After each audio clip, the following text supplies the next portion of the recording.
జవాన్ సినిమాతో 1000 కోట్ల క్లబ్లో చేరిపోయాడు కోలీవుడ్ మాస్ డైరెక్టర్ అట్లీ.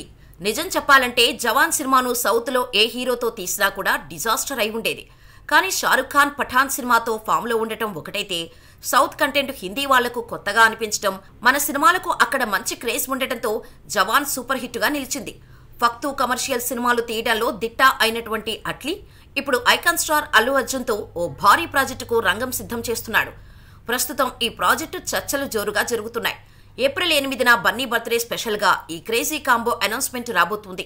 ఇక లేటెస్ట్ అప్డేట్ ప్రకారం ఈ సినిమాలో హీరోయిన్ కూడా ఫైనల్ అయినట్టుగా తెలుస్తోంది. ప్రస్తుతం సౌత్లో ఒక్క ఛాన్స్ కూడా లేకుండా ఉన్న పూజా హెగ్డేని ఈ సినిమాలో హీరోయిన్గా అనుకుంటున్నారనే మాట వినిపిస్తోంది. గతంలో దువ్వాడ జగన్నాథం, అలవైకుంఠపురంలో సినిమాలో బన్నీతో రొమాన్స్ చేసింది పూజ. దీంతో మూడోసారి పూజకు ఛాన్స్ ఉందని అంటున్నారు. కానీ కోలీవుడ్ వర్షన్ ప్రకారం మహానటి కీర్తి సురేష్ ఓకే అయినట్టుగా తెలుస్తోంది. ఇప్పటివరకు కీర్తి సురేష్, అల్లు అర్జున్ కలిసి నటించలేదు.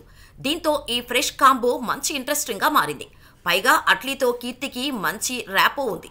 తన నిర్మాణంలో హిందీలో వస్తున్న తేరీ రీమేక్లో కీర్తి సురేష్ హీరోయిన్గా నటిస్తోంది. కాబట్టి కీర్తికే బన్నీతో నటించే ఛాన్స్ ఎక్కువగా ఉంది. లేదంటే ఆ ఇద్దరినీ ఓకే చేస్తారా అనేది మరింత ఇంట్రెస్టింగ్గా మారింది. త్వరలోనే ఇలాంటి విషయాల్లో క్లారిటీ రానుంది.